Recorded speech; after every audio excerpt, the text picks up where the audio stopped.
Good morning.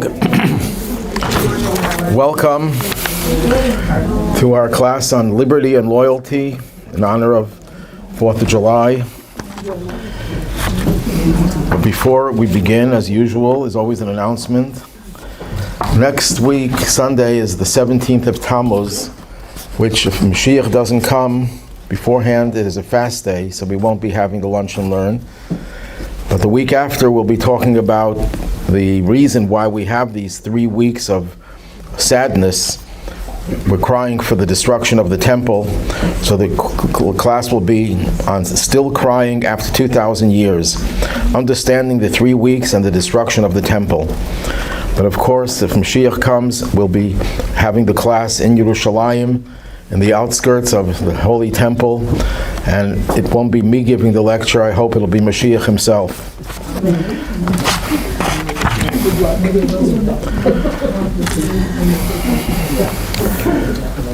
I don't think there's ever been a time when America's very legitimacy has been challenged as much as it is today by all sorts of dissident groups. And the question is, where do we fit into this? Is it my country right or wrong? Or America is the most evil place on earth?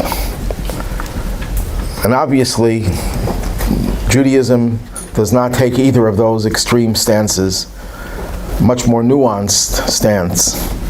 Just to quote a letter that the Rebbe wrote to President Bush, who greeted the Rebbe on his birthday, and the Rebbe emphasized how this country was fertile ground, and that it allowed our movement to flourish. And it's a testimony to the conducive climate and responsive human nature that combine to ensure that all positive efforts are abundantly fruitful. And the Rebbe writes, by divine providence, your kind letter was dated on the morrow of the anniversary of the nation's birthday. It is well to remember that the founders of this nation considered Independence Day as a day of deliverance by solemn acts of devotion to God Almighty. So let's talk a little bit about the history of the Jewish people and their ability to enjoy freedom in this country. At the time of the founding of this country, our population was about 2,500, and we enjoyed more freedom than elsewhere. Although we didn't have all the freedoms that we have today, it took time and effort to establish that the Jewish people are equal citizens in this country. They weren't always equal, even after the Declaration of Independence was signed, even after the Constitution was ratified. But Jews were certainly very much supportive of the revolution. There were Jews on both sides, of course. Even with Hitler, there were Jews who thought that it would be good for Germany, as crazy as that sounds. But most Jews supported the revolution, and the reason, if you ask why did they support the revolution, because the revolution was about freedom, independence of the tyranny of the United Kingdom. And Jews obviously believe very much in the idea of freedom. But religious freedom came in 1777 in New York, 1785 in Virginia, and there was the Act for Religious Freedom. But states did not accept, all the states didn't accept that. It took to the year 1830, at which time most states granted Jews full rights, and the last state, I think, was New Hampshire by 1877. And we had to fight for this acceptance. But there's always been a problem, and it persists to this day. We have to recognize that the Jewish people are different. We cannot and will not ever become one with the rest of society and dissolve into society. That'll never happen, because even if the Jewish people want to make it happen, the non-Jews of the world, the anti-Semites of the world, will make sure that it doesn't happen. But why should we rely on the anti-Semites to influence our recognition of our own identities? Let's recognize it ourselves. And as we recognize it, we have this dilemma: how do we fit in to the country in which we live? So we always have to straddle the fence between joining, becoming part of the society in which we live, and still being separate. And that's the famous old question: are we in America a melting pot or a salad bowl or mosaic? And it's obviously the case that for many Jews it became a melting pot. Many Jews did assimilate in this country and lost their Jewish identity to a great extent. But the ideal would be is that every country recognizes the individuality of every group, because every group contributes. And as I don't like to quote this saying, but there's a lot of truth to it, because it's often used the wrong way, that diversity is our strength. That being diverse and recognizing the contribution of each element of society is a positive thing. It's not a negative thing, although it could be taken in the wrong way. And here's a report about the Newport congregation assured President Washington that its members intended to join with our fellow citizens in welcoming him to the city, but they still wrote their own separate letter. The president understood. He hoped that Jews would continue to merit and enjoy the goodwill of the other inhabitants, even as each Jew individually sat in safety under his own vine and fig tree. That's a biblical expression. Just reminded me of a story that happened here in Buffalo about 30 years ago. There was an effort to bring the Jewish and Polish community closer together. So there was a meeting and had Jewish members of the community and Polish leaders. And after a session, the one who was the master of ceremonies said, okay, we're going to break for lunch. So all the Polish people line up over here and all the Jews line up over here. This was the meeting where they're trying to bring everyone together. You can't do that. The Jewish people will always stick out, will always be different, and will have to be recognized as such. So here's the challenge: to be patriotic, showing your loyalty to the country that encompasses much more than just the Jewish people, and also remain different. And the only way you could approach this is to recognize that the same God that tells us to be Jews and to practice Judaism is the same God that tells us to be patriotic to the country in which we live.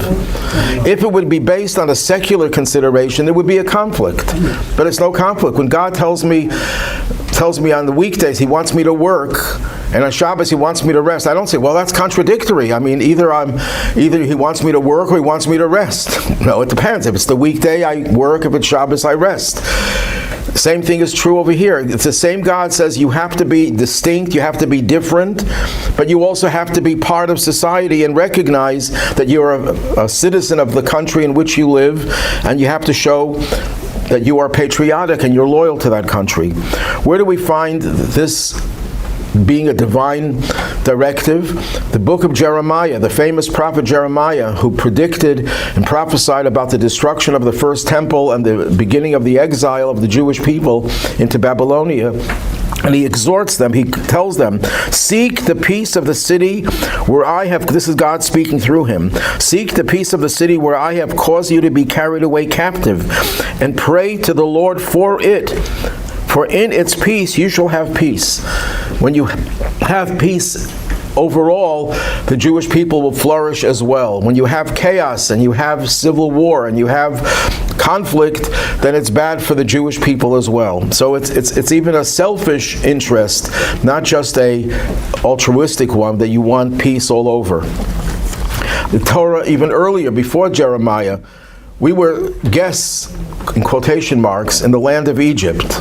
We were slaves 210 years. Yet the Torah says, don't despise an Egyptian because you were guests in his land. We have to show a little bit of recognition and gratitude for having been guests, although the word guest I've put in quotation marks, in a land that enslaved us.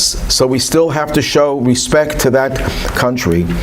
But then there's also a Talmudic principle, Dina de Malchuta Dina. The law of the government is law, that a Jew is bound by the laws of the government in which he or she lives, unless it conflicts with Jewish values. For example, or Jewish laws. If, let's say, the government would say that Jews must work on Saturday, they're not allowed to take off, we would have to defy that. If the government says that Jews cannot put on tefillin anymore, for whatever crazy reason they would give, we were obligated to override that fiat, that decree. But if it's not a conflict with Judaism, we are bound by Jewish law to follow the laws of the land in which we live. So what's the reason for that? Why are we so devoted to the country in which we live? So there are two basic reasons. Number one is gratitude. As we mentioned in many classes, that the very word Jew, the etymology of the word Jew, Yehudi, comes from the word Yehuda. And Yehuda was the fourth son of Jacob. Why was he named Yehuda? Because his mother said when she gave birth to him, I am going to thank God for giving birth to my fourth son. Oda es Hashem. So the root of the word Jew comes from the word gratitude. It's in the very DNA of a Jew to be grateful for everything that they get from God, and grateful to others who are God's messengers in doing you whatever favors you need. So if we live in a country, they provide us with shelter, they provide us with a home, we have to show gratitude. And secondly, it's always superior to anarchy. The worst government is better than no government whatsoever. And Ethics of the Fathers has a very famous statement, pray for the welfare of government, because if not for the fear of government, fear of the authorities, people would swallow each other alive. And the simple meaning over there's a deeper meaning also, but I won't go into that right now.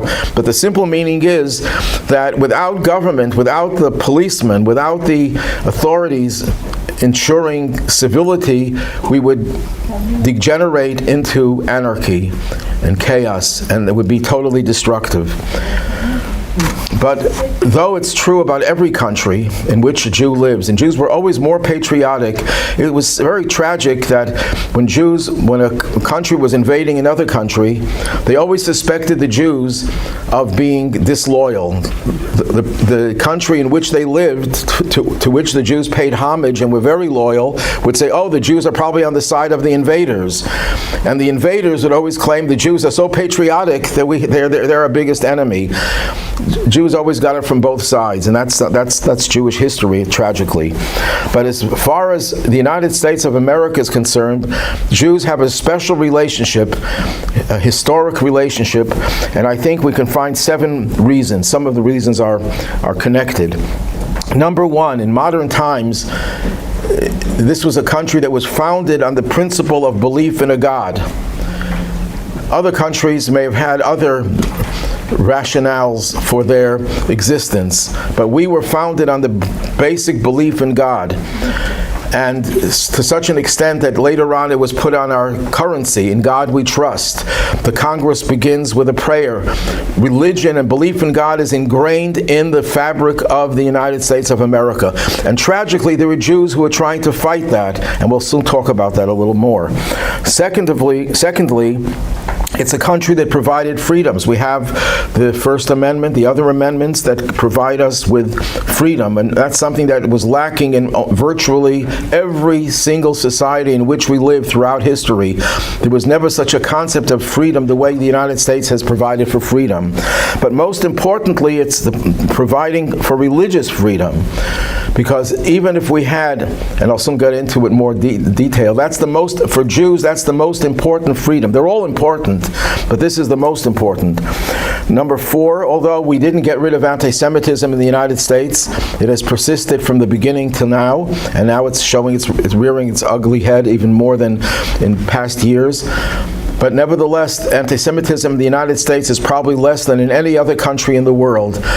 And it's a country that has provided the Jewish people with tremendous opportunities, and the acceptance of Jews into society, where Jews flourish beyond anyone's wildest imagination, winning Nobel Prizes, and being at the forefront of every aspect of American society. Although, again, nothing is perfect.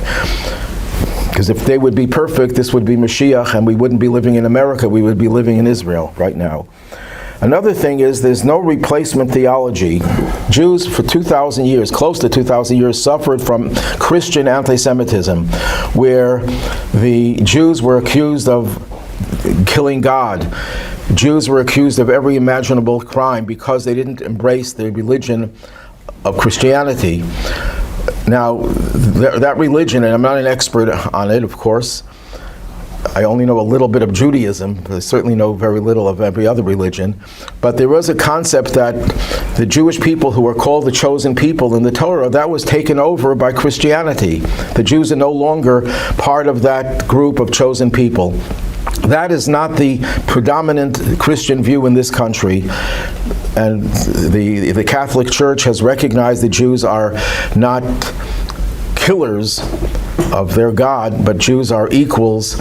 And it's a philosophy, a theology that is mostly pervasive in this country. So it reduced Christian anti-Semitism to a great extent.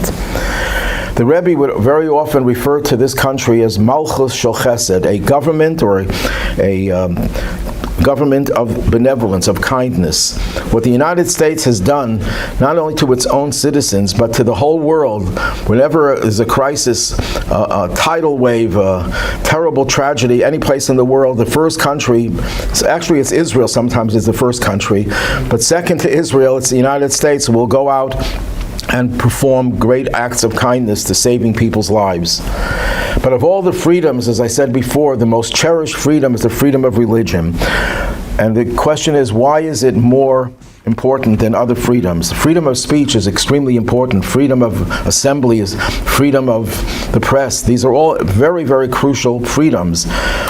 Because if you have freedom, as great as it is, and this is a very important point, is not an end. It's a means to an end. If you have freedom, and that's all you have, and you don't have any sense of responsibility, and you have no higher force, no higher authority, that freedom turns into anarchy and chaos. And I would say the following, that if you had only freedom of religion, if God forbid a tyrant would take over and take away all our freedoms, we couldn't bear arms, we didn't have freedom of speech, we wouldn't have freedom of the press, all these freedoms would be taken away, but they would give us just one freedom of religion. Or the other choice would be, we can go to a country where you have all the other freedoms except freedom of religion. Which one would a Jew have to choose? And you know from the way I asked the question what my answer is, and the answer is freedom of religion. We could live with a dictator, you could live, if Jews were living in the Soviet Union where they had no freedoms, but they would have given us freedom of religion, which they didn't, of course, we would have said that's better than running away to another country where they give you all the other freedoms, but not freedom of religion. Because without Judaism, the Jewish people will not survive, cannot survive. If Judaism would be taken away, if just look at the Soviet Union. For 70 years, they denied the Jews the right to practice their religion, and look at the amount of assimilation that occurred with Jews. And the only reason they know they're Jewish is because they were always reminded of it, because they had to put down that they're Jew on their IDs. So the anti-Semites reminded them of their Jewish identity. But without that, without knowing what Judaism is all about, Jews would never survive. Even the 70 years the Jews were in Babylonian exile, after 70 years they came back to Israel, they didn't know what Rosh Hashanah was.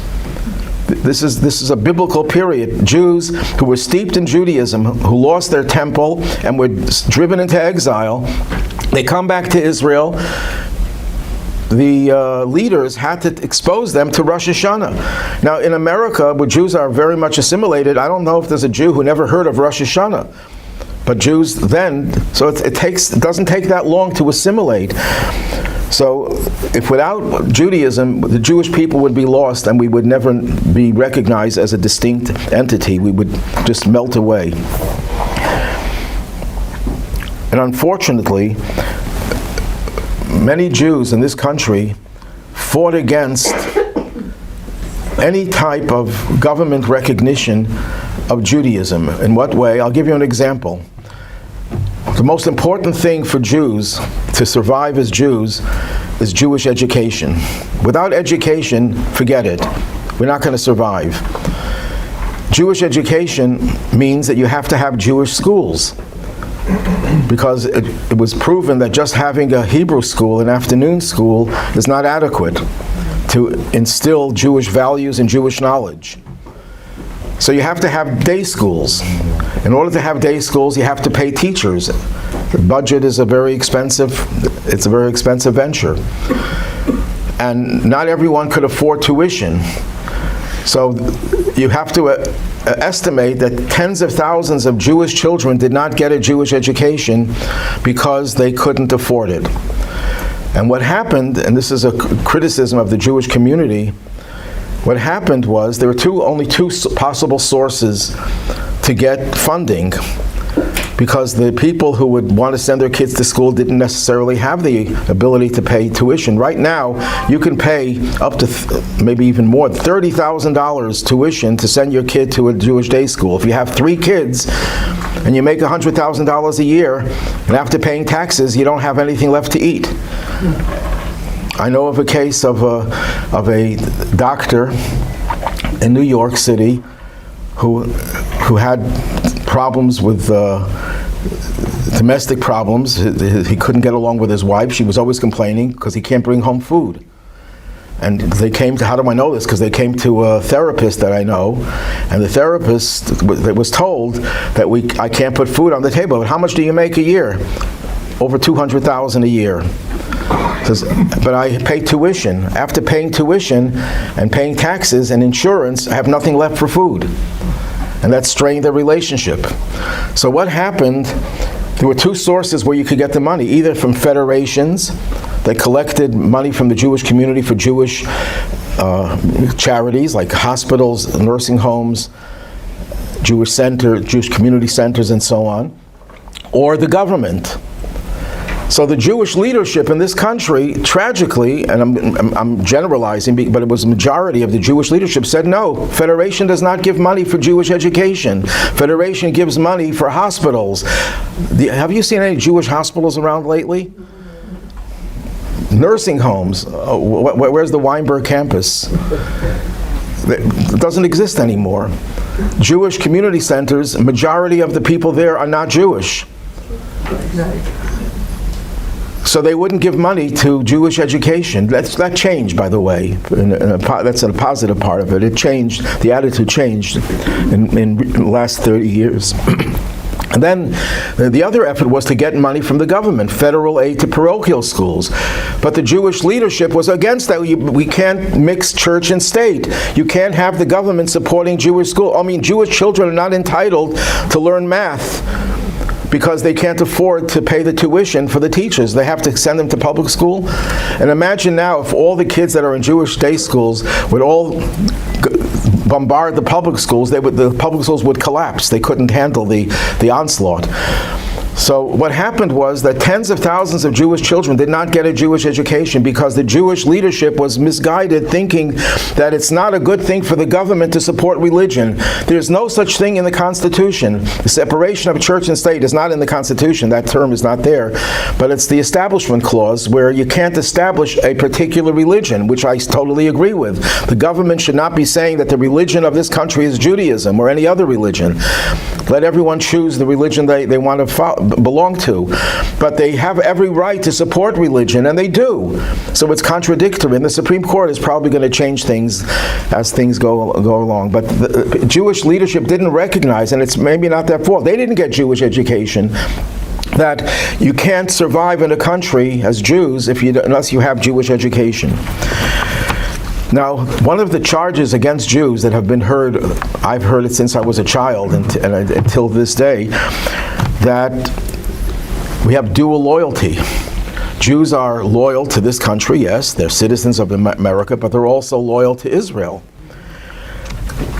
So this is a charge that has been leveled against us, that we have dual loyalty. So I once heard Gerda Klein, some of you might remember her, she was a Holocaust survivor, very prominent author, and she once spoke about this, and she said that her response to that charge is, it's the difference between a parent, you love your parents, and you love your spouse. Israel is our parent, and America is our spouse.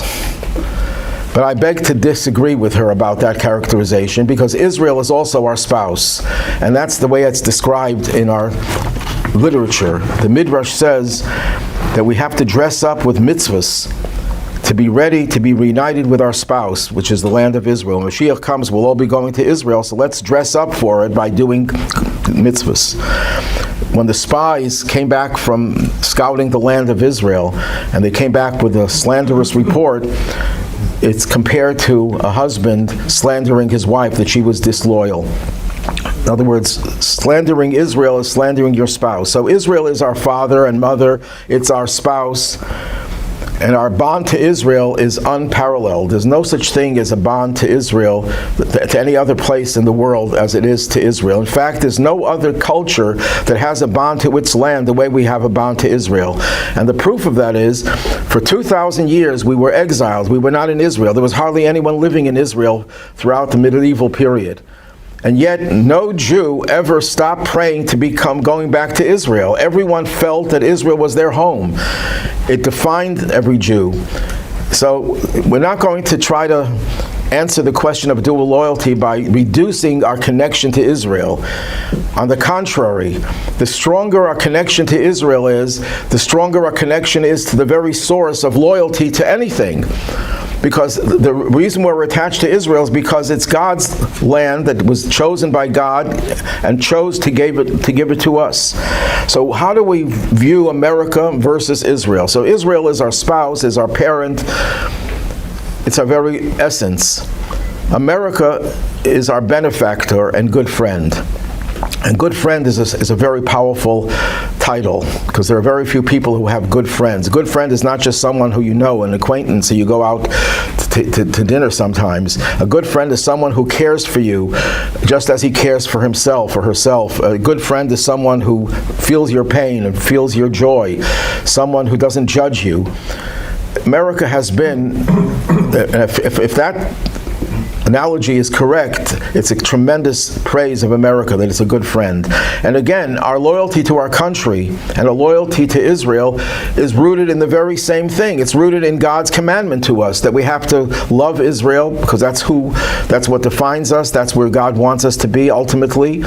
And we also have to love our country, because this is the place that is giving us refuge, and this is the place, especially in America, that has given us freedom and opportunities to be Jewish.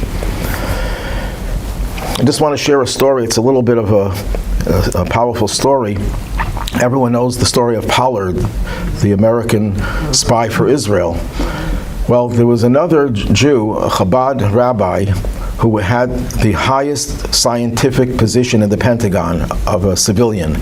He was a brilliant scientist. His name was Naftali Berg.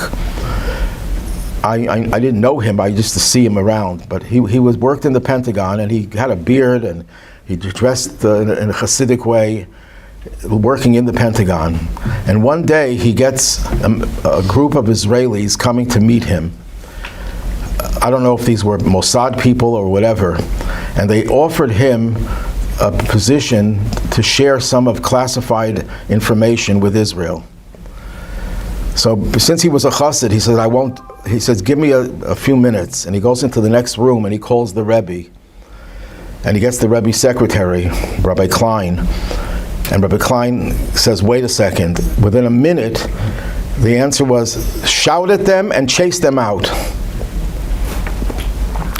I don't know if the next part of the story is true, but this part is 100% true. I just confirmed that. I just read it on the internet. His son was telling the story.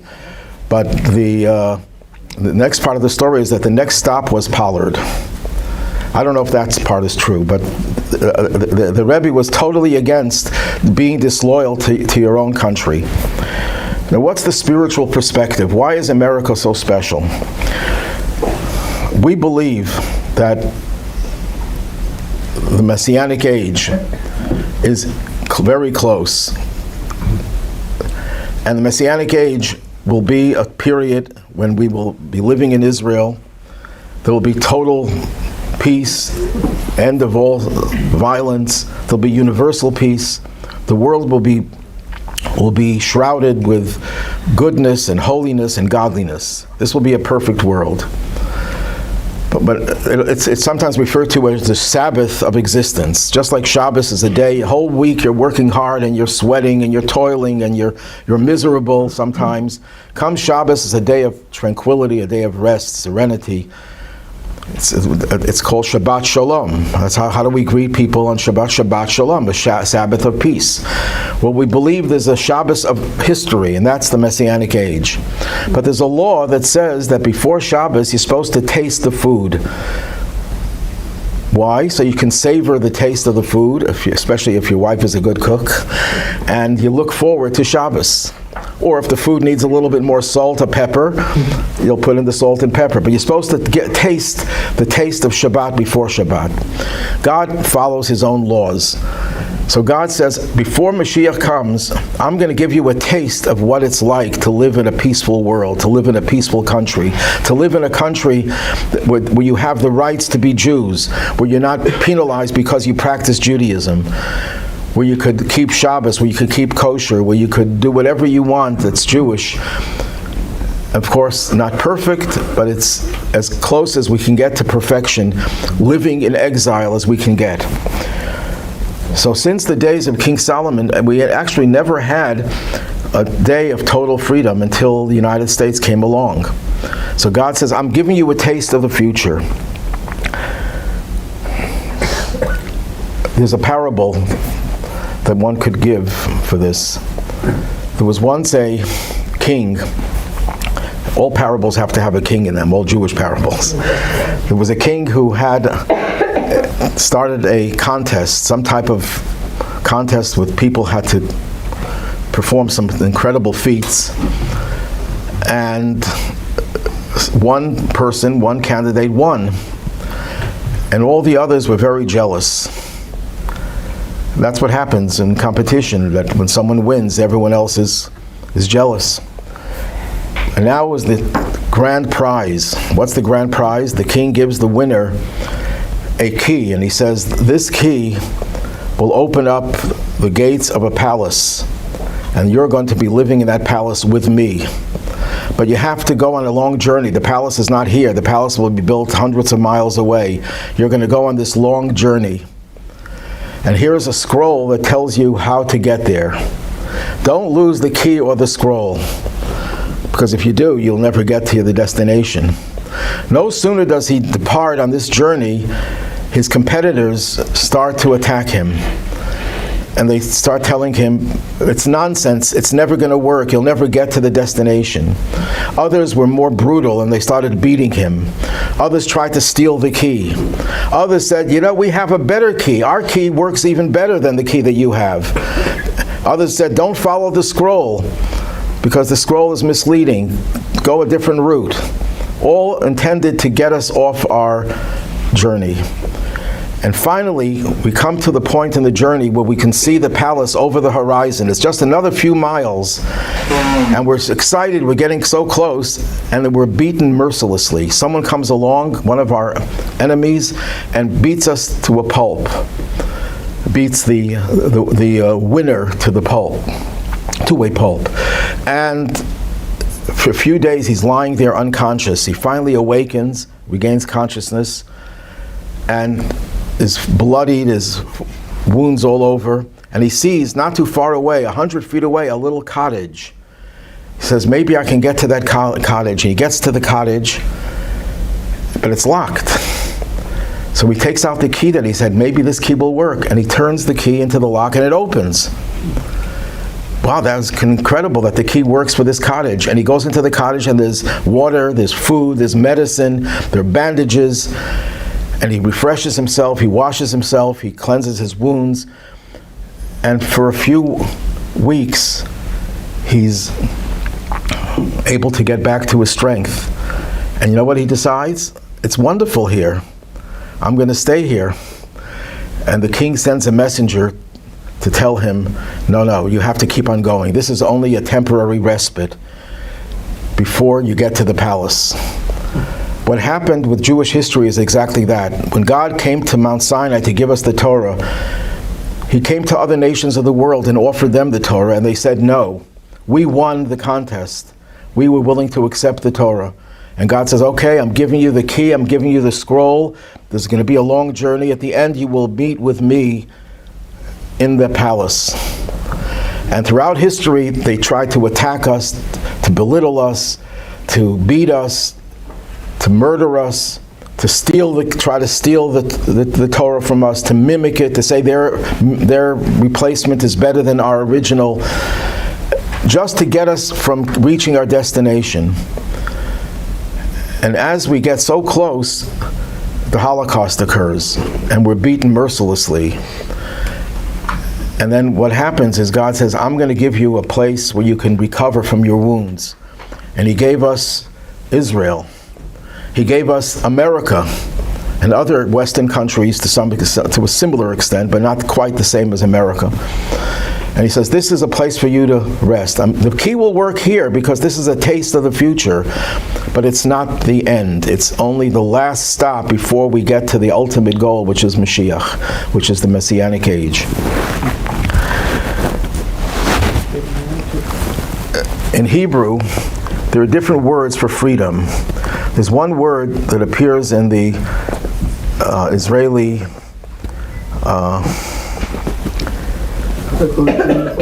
no, not the Declaration of Independence, in the song Hatikva, right? Liot am chafshi ba'artzenu, to be a free nation in our land.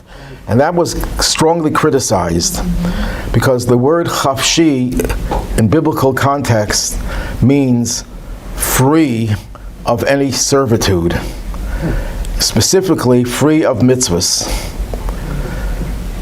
It says in the Talmud, when a person dies, chafshi, they're free of mitzvahs. The Talmud talks about we're not allowed to wear wool and linen combined in a garment, but you can dress a corpse with wool and linen because the corpse is no longer obligated to do mitzvahs. So the word chafshi implies free of servitude. You no longer have an authority over you. The Hebrew word cherut means freedom, but in a more positive sense. Isn't that, chafshi is actually, to me it seems correct, because ultimately God wanted a world where we choose to take on mitzvot. So to be free of mitzvot and then choose them is much more powerful to God than just chafshi, not having to deal with it. But that's not the way it's understood. It's understood as you're no longer obligated. If it would be you're obligated but you can choose, that's a different story. But the word cherut, the Mishnah says, is related to another Hebrew word, charut, which means engraved. It means that Judaism is engraved in you, it's etched in you, it's part of you. And Torah is therefore called cherut, because it's the ultimate freedom. When is a Jew free, totally free? When he or she is able to express their deepest soul's desires. I mentioned this many times, that a child will be running in the street and ready to run into the road to catch a ball. And you drag the child back and you grab the child, you take away his freedom. Did you take away his freedom? The answer is no. Because the child doesn't have the understanding as to what danger lurks ahead if they run into the street. But if in the child's heart of hearts, if you were able to get to the child's soul, the soul would say, no, I don't want to be killed.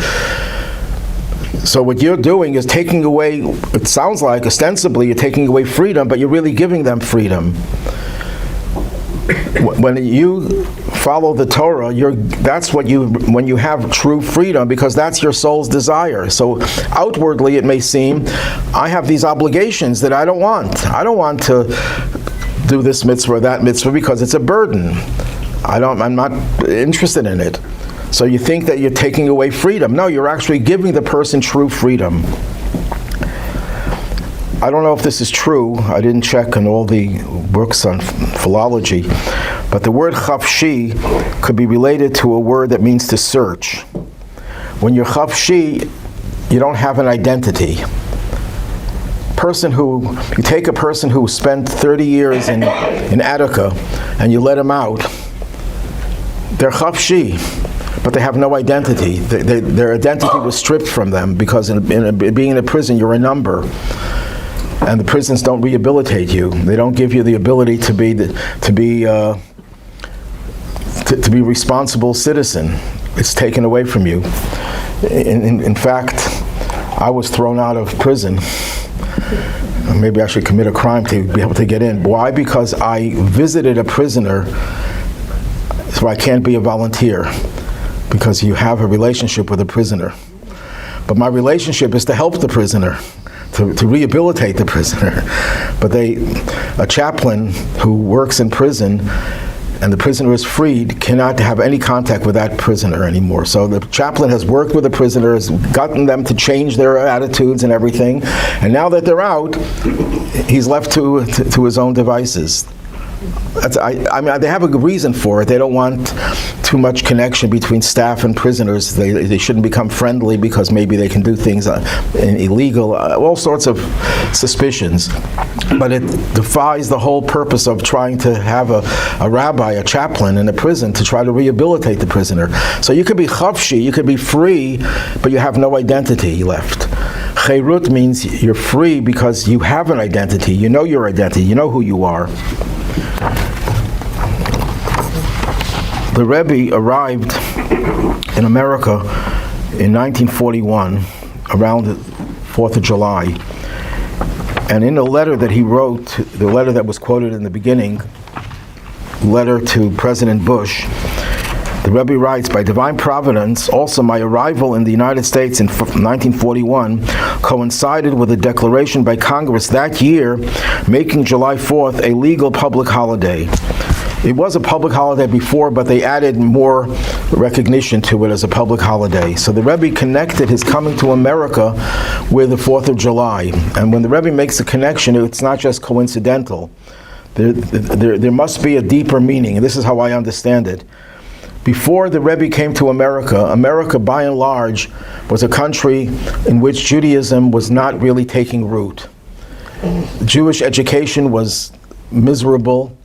Jewish observance was going downhill. And there were many reasons for it, which I won't go into. But Judaism was, people were saying, this was the slogan people were using, America is anders. They said it in Yiddish. They spoke Yiddish, but the Yiddish had no Jewish meaning to it in majority of people, unfortunately. America is different. Don't expect you to be observant the way you were in Europe. Europe is different, America is different. They used to say, metaphorically, I hope, that when they crossed the Atlantic, they dumped their tallis and tefillin into the ocean, and people came to America. Now that's a very strong criticism, but that was to a great extent very true about so many Jews who came over here, and without having the facilities to keep Judaism going. When the previous Rebbe came in 1940, he escaped the Nazis in 1940, he declared, as he disembarked, America is not different, and we're going to reestablish Judaism in America. But he was an invalid, he was paralyzed, so his efforts were curtailed because of his health condition, and it took on a major radical twist with the Rebbe's arrival, his son-in-law, who succeeded him as the Rebbe, and that was on the 28th of the day of Sivan. Now, so before the 28th of Sivan, you could say that Torah, with its liberating power, didn't reach this hemisphere. And that's when American Jews declared America is different. We're a melting pot. We can't remain distinctly Jewish. And the Rebbe started a revolution bringing Judaism into the open. And that's when Chafshi, freedom, was fused with Cherus. When freedom, physical freedom, was fused with a freedom where you were free to be a Jew and free to express your true inner identities as Jews. So in conclusion, the 4th of July, if you ask what relevance does it have to being Jewish, it has a lot of relevance, as long as we recognize that America is the stepping stone to a much greater freedom, a much greater experience with the Messianic age. But it's God's gift to us before Mashiach, and that's what Israel is. Israel is a miracle. And we saw miracles in the last few weeks, where missiles that could have murdered thousands of people. Tragically, there were people there were casualties, but thousands of people could have died, and they were planning on thousands of casualties. When I read this, that when Israel was making its calculations whether to attack Iran, they predicted that Iran would retaliate, as they did, and that there would be thousands of casualties. And the miracle was that there were about 30 deaths and hundreds of injuries, but not the thousands that they predicted. I remember also the 6-day war. They were digging trenches, planning to bury tens of thousands of civilians. And that, of course, did not materialize. So you look at Israel, Israel's existence is a miracle, and everything that happens in Israel is miraculous. I think Ben Gurion, who was a very secular Jew, said, "I don't believe in miracles, I depend on them." So he even recognized that Israel can't survive without miracles. But these are all miracles to whet our appetite for something more, to recognize that it's a stepping stone to the ultimate goal of the coming of Mashiach. Any questions? So happy 4th of July. Rabbi, can you hear me? Yes, I can hear you. What is the guideline as far as following the laws of a country if a Jew feels that disobeying that, or even protesting, or going against the law is going to protect Jews in other countries, or in the case of a certain political orientation, protecting the rights of Palestinians who they view as being abused? Okay.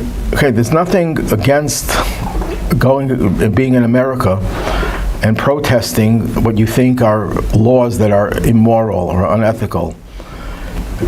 If America doesn't support Israel, or for that matter doesn't support Jewish interests in this country, Jews, like any other population, have a right to protest as long as they don't commit any crimes, the way the others are doing. So I have no problem with that. And no one says America is perfect. We don't go to the extreme that America is right no matter what it does. We have every right to criticize our government. And there's nothing wrong with criticizing Israel's government as well. Governments are made up of people, and people and politicians are not perfect. But there's a difference between criticizing and between demonizing. And picking on Israel and no other country in the world. How many protests have there been recently against Russia for what it did to Ukraine? How many thousands of people are protesting right now? How many people are protesting what happens in Africa, Congo, Rwanda, Somalia, Sudan, or what China is doing to its own Muslims? All these protests, all of a sudden there's only one place in the world, because they know subconsciously that the Jewish people are special people, and it bothers them. Well, so we have every right to... You go on. I'm also referring to actually violating laws that are on the books, such as stopping traffic, restricting free flow of movement by Jews on campuses.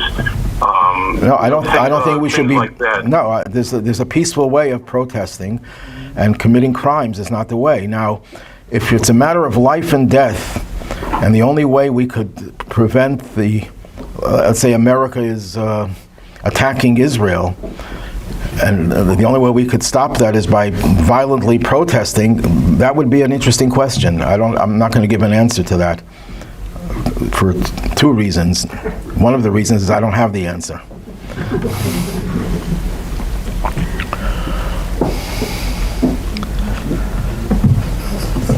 But he asked the question, sort of asking about Jews protesting.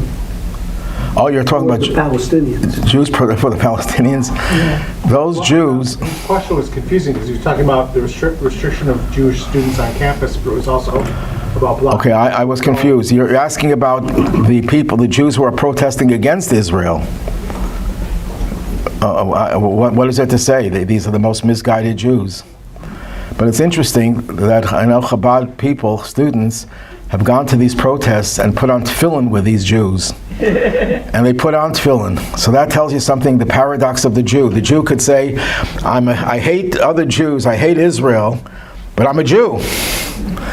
That deserves another lecture about the paradox of the Jew. You know, it's the story of this atheist who sends his kid to a Catholic school, and he comes back talking about the Trinity, and he says, my son, I want you to know there is only one God, and we don't believe in him. So Jews are funny people. We have a lot of contradictions. Any other questions? And just going back to those Jews who are protesting against Israel, unfortunately, they're so ignorant, they're so misinformed, and they're so brainwashed that it's not based on knowledge. It's the professors in the universities, I think, who are the real villains. Academia has become the most evil influence in this country. Academia, Harvard, Columbia, and others. Explain Bernie Sanders. Yeah. Okay, Bernie Sanders, interestingly, is very far from Judaism. When he was mayor of Burlington, he gave permission to erect a menorah, a public menorah. And he got a letter from the Rebbe thanking him for it. So a colleague of his, who's from Buffalo originally, Rick Sugarman, who was a professor there in the University of Vermont, he calls him up and he tells him, I got a letter from the Rebbe. And he came to see it, and Rick says, can I have the letter? And Bernie says, no, the letter was from me. So here's a guy, if I have to pick on a Jew who was so far from being Jewish and Jewish interests, but somehow the spark in him was awakened for that one thing. Go explain that. Rabbi, so the problem is, as the gentleman just said, that some Jewish groups use the name of Judaism Oh, sure. and they're violating U.S. laws. Sure. And, that's, I don't know how you can reconcile how they use the name of Judaism to support their protest and violating U.S. laws, to further social justice. And, Look, there's a man running for mayor in New York City who says the most anti-Semitic and vile things, but he says, I'm not an anti-Semite, and he cries for the people who claim that he's an anti-Semite. I mean, he won't stop giving support to the movement of the movement of the Intifada. Now, Intifada means murdering Jews, blowing up restaurants with Jews in it. And even if he has a different interpretation of what it means, but that's what they mean. And if you're repeating it and you're saying there's nothing wrong, that means you're advocating murder of Jews. And yet Jews are voting for him and supporting him. It's beneath stupidity. It's What's lack of understanding what you just said? They're just ignorant. The ignorance is but it's also a brainwashing process. It's also beyond our current paradigm how it could be that people who are Jewish can act counter to Israel and Jewish people. There always were Jewish renegades. That's not a new phenomenon. There are always Jews who joined with the enemy. That's not a new phenomenon. If that's a consolation, I don't know, but that's the reality. But in those cases, these were Jews who were knowledgeable, and they rebelled. Someone once told a person who bragged that he's an atheist, he's a heretic. He says, a heretic is someone who studies, who knows the Torah, mastered it, and then he rebels against it. You're just a plain ignoramus. You have to know what you're rebelling against. Right. I know there was in Australia, there was someone who was starting a movement rebellious movement. I'm not going to go into the specifics. And he was a very energetic person, a very powerful person. And he was well-intentioned. He had good, in his mind, he was doing something good for the Jewish people. And he came to a lecture, and Rabbi Groner, who was the head Chabad rabbi there, who lived in Buffalo for many years, in the 1940s, challenged him in his talk. He says, if you want to rebel against Judaism, be my guest. But first, know what you're rebelling against. And he enrolled in our yeshiva. I was a student in the yeshiva there. And he became an international speaker for Judaism and has brought thousands of Jewish people back to Judaism because he was honest. He was honest that I realized I don't know what I'm rebelling against. I'm rebelling against a facade, a mirage, something that's not real. Yes? From your perspective, why are the professors so against Jews? What is, I know I've heard stories, but what do you say? Why did this happen? Why are people in Hollywood anti-Semitic? Why are people in the public arena like this? I think it has to do with the guilt that they have. The guilt that they have that they're wealthy and famous, and they have nothing to be famous because of what? Because you know how to act? That's why you deserve credit. So they have to take on a cause. Same thing with academics. They're they're the elite. Elite are always, if they have a conscience, they feel guilty about being elite, so they have to take on a certain cause. But because they're not steeped in Judaism and their own religion, if they're Jewish, they act like we're saving humanity by supporting the poor Palestinians because they're being harmed by Israel, and they develop a negative. It has to do with, I think much of it has to do with guilt and ignorance. These professors are not necessarily very learned. But I had heard one of the reasons was a lot of money was given to them by Muslims, and they turned back. Have you heard that? I heard that, and I think that's true, but I don't think that's the only explanation, because if someone's going to come to you and give you $1 million to kill someone, you're not going to do it. There's certain lines, red lines, that people won't cross. What? You're not a university. Well, there's a big difference, by the way, between Hollywood and the professoriate. Yeah. And that is, in Hollywood, you have different voices. The professoriate, if you look at, first, it's not new. The American Language Association, the American Humanities Association, the English Association for the universities across the country have been anti-Israel for years. And the reason is, I doubt that you could find, I'm sure if you go to the Ivy Leagues and take a look at the humanities, social science, English and foreign language departments, see if you can find 10% of the people who are not far left politically. Okay. And that's the difference. Okay, that's true. Another difference too. If you have a math teacher, the answer is the answer. If you have an English teacher, and this happened to me when I was an undergraduate, you quickly learn that if you don't write what the professor wants to read, you're not going to get a good read. Okay? That's the simple explanation.